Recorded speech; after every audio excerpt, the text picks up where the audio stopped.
This year's budget speech will take place against the backdrop of rolling blackouts.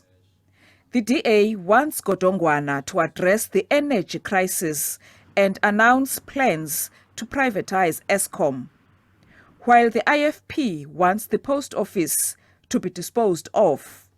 The continuous bailouts provided to state-owned enterprises have failed to stimulate the corporate revitalization and growth necessary across the underperformance and financial struggles of these entities. Instead, these fiscal interventions on the part of government have largely been used to finance debt servicing, excessive wage bills, and inflated spending on suppliers, resulting in negative rates of return for the economy.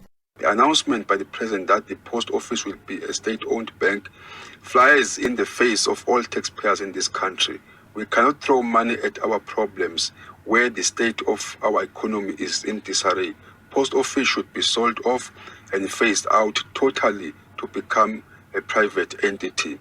The ANC says it expects Godongwane to table a pro-poor budget. This year's budget vote speech is expected to outline a resource plan that is supportive of the 2023 State of the Nation address delivered by President Cyril Ramaphosa.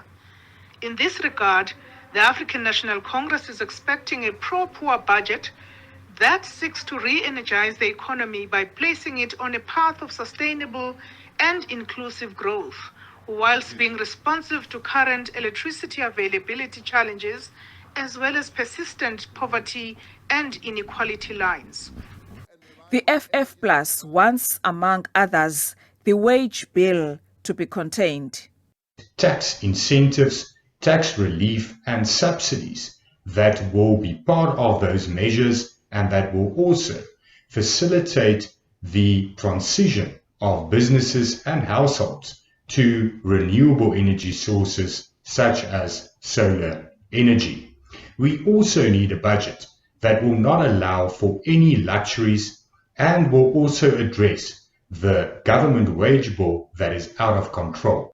We also want the minister to talk about how he intends to ensure that there's efficient utilization of state resources in government, and that in instances where people wasted resources, they're held to account for it.